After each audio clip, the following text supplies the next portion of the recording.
Good day, this is Sir Bren and we are going to solve logarithmic equations and inequalities. Una muna is logarithmic equations. Okay, so the first step, we look for the bases and nakita natin yung base na nandito na given is the same, no? Since the base are the same for both sides, i-copy lang natin yung mga arguments. So we have 2x is equals to 10. Next is we solve for the variable x. So divide both sides by 2. This cancels. X is equals to 10 divided by 2 is 5. Ngayon, to check if our answer is correct, we substitute x dun sa x is equals to 5 dun sa ating equation.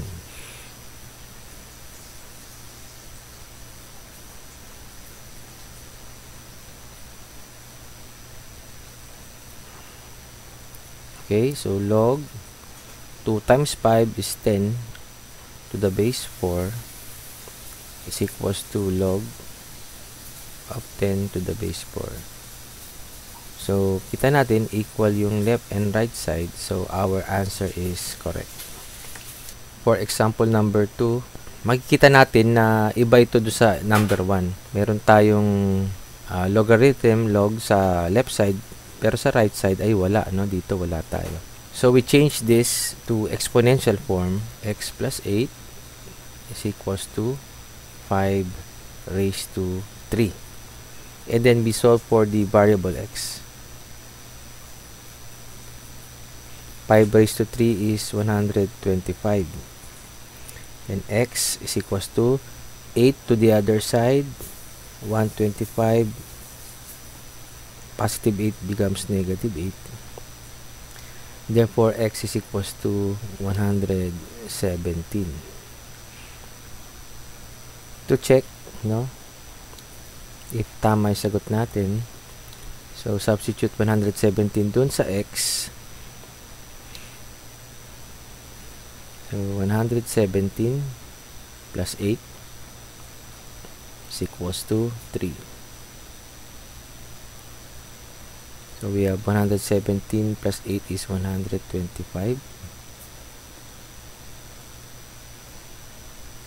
And take note that 125 is 5 raised to 3, diba? In exponential form. So, as a property of logarithm, no? Sa properties of logarithm, take note na log of b raised to x to the base b is equals to x. Makikita nyo, pag parehas yung base ng argument and the base ng ating logarithm, pag parehas yan, so we will just take the exponent as our answer. So this one, in this case, yung 5 and 5 ay parehas, ito at saka ito. So therefore, our answer here sa left side is 3. So i-take down nyo lang and then equals to 3. So, tama yung ating sagot na 117. Example number 3.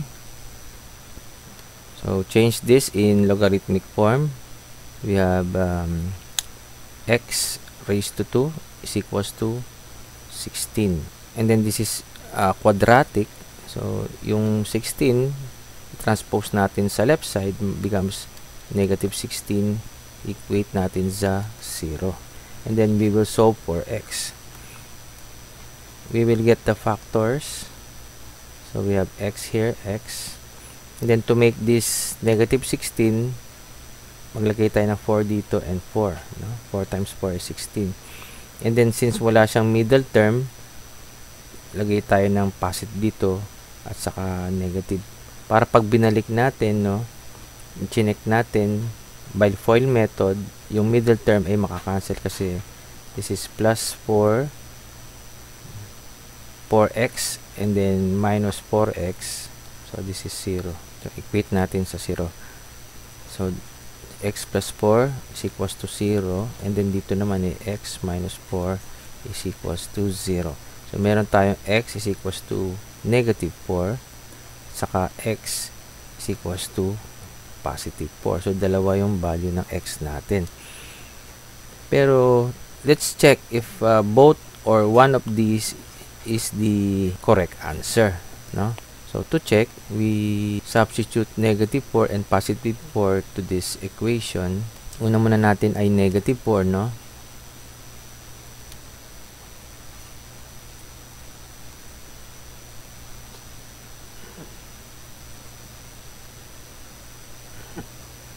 Okay, so napansin natin na ang ating base is a negative base. So this is undefined, no?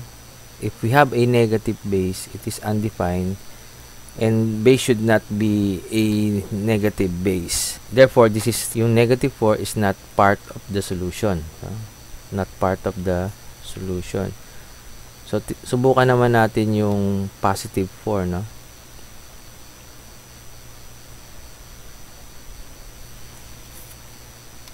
And then take note that 16 here is 4 raised to 2.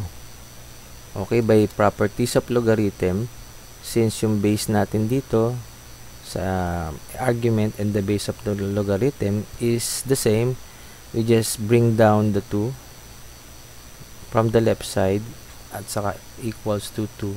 So they are equal. Ang tamang sagot natin here is x is equals to 4. Now our next topic is solving logarithmic inequalities.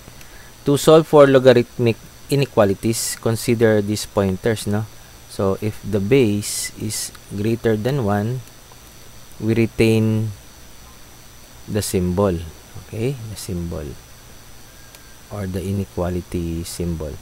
If the base is greater than 0 and less than 1, or ibig sabihin is in between 0 and 1, we reverse the inequality symbol. Okay, take note of these pointers. Example number 1, first step is to see first the base. Okay, kita natin yung base nito is 2, no? So the base here is greater than 1. Since the base is greater than 1, we retain the inequality symbol, no? Next step is to change the logarithmic form to exponential. And then note that place the argument, no, this argument 2x plus 1, lagi siyang dapat nasa kaliwa. And the base with the exponent to the right. So kailangan nasa kaliwa daw yung ating argument 2x plus 1, and then yung symbol natin is retain, sa kanan yung ating base with exponent, no? So 2 raised to 3, and then we will solve for x. 2x plus 1 less than 2 raised to 3 is 8. Okay, and then we transpose positive 1 to the other side kasi we are solving for x. So 2x minus 7, divide both sides by 2 para makancel yung 2 dito sa left side. So our answer here is 7 halves, no? X is less than 7 halves. So the next step is to set the argument, this one, 2x plus 1 to greater than 0. So remember, as a rule, arguments cannot be 0 or less than 0. Okay, kaya sinet natin siya na yung argument as greater than 0. Okay, solving for x, 2x, positive 1 to the other side, magiging negative 1. And then divide both sides by 2. X, therefore, is x greater than negative 1 half. Okay, for our last step is to find the common solutions. We draw a number line and plot the answers. So ito yung ating 0, no? Negative 1 half nandito siya sa left side, and then we have yung 7 halves dito sa positive side, no? Okay, i-plot muna natin ito. X is less than 7 halves. So, ibig sabihin yung mga numbers less than 7 over 2, not including 7 over 2. Okay, so we put a open circle, and then sabi natin yung mga numbers na less than, so yung ating arrow papuntang negative infinity. Okay, i-plot naman natin to. So numbers greater than negative 1/2. So ito yung ating negative 1/2. Lagay tayo ng open circle kasi hindi kasama yung negative 1/2. And then numbers greater than, so papunta tayong kanan. Tingnan natin yung kanilang intersection or the region of common solution. So ito yun, no, class, kung saan sila nag-intersect. Ito, nagkapareha sila, at saka dito, hanggang dito. Okay, so ibig sabihin, we will create our interval notation for this, kung saan nagkaroon ng intersection or common solutions. So we have from negative 1/2, not including negative 1/2, comma, to 7 halves. Okay.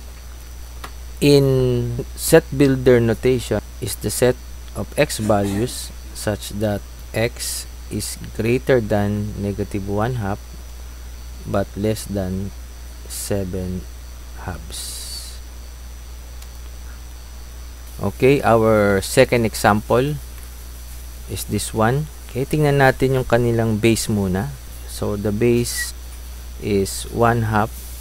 So the same bases. No, these are the same bases for both sides. And then tingnan natin yung kanyang base.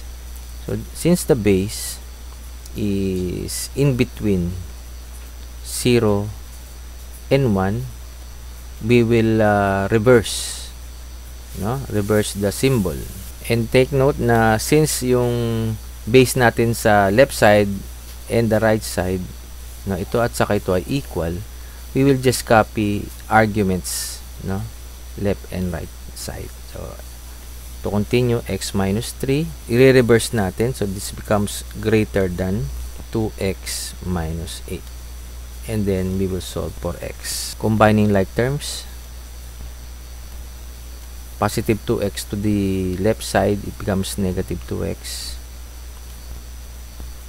Yung negative 3 sa left side, pag tinranspose mo sa kanan, magiging positive 3.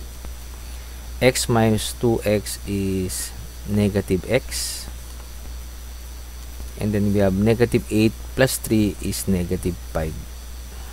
So dividing both sides by negative kasi kailangan positive itong nasa x natin, ano? So we divide both sides by negative 1 para makancel dito yung negative sign.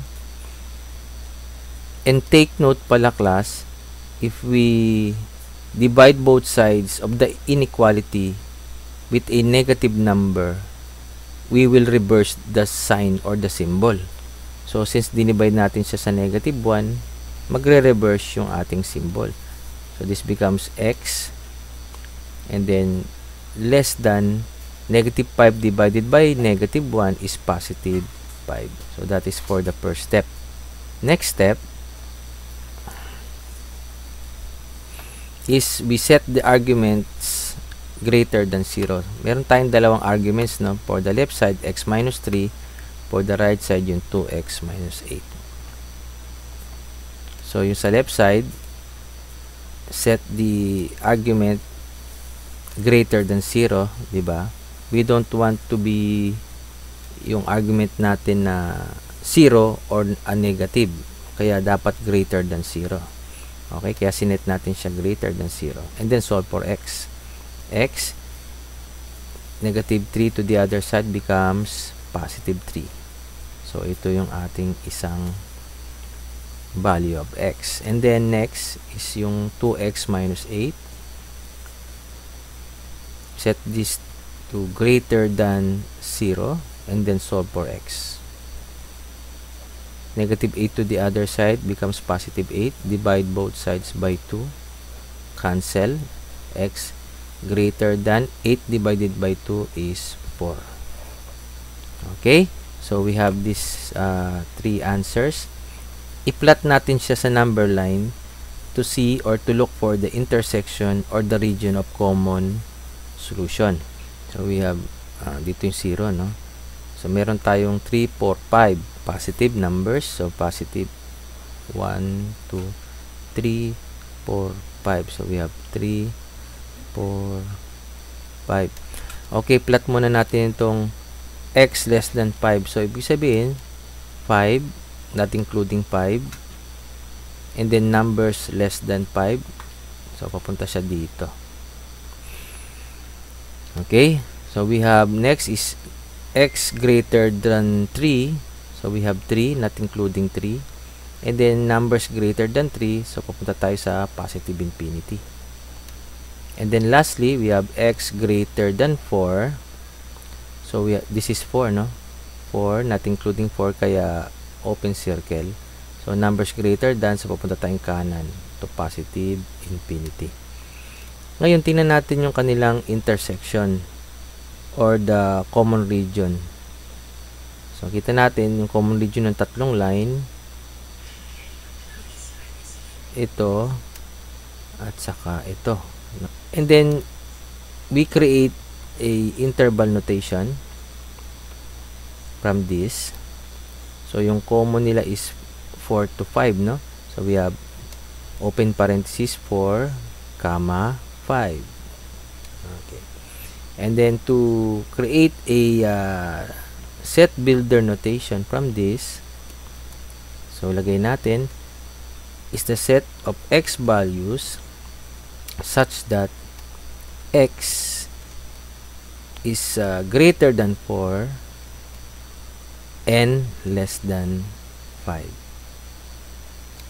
Thank you very much. Hope you have learned from this lesson. This is Sir Bren. Don't forget to like the video and subscribe to my channel. I will see you on my next upload. Goodbye and God bless.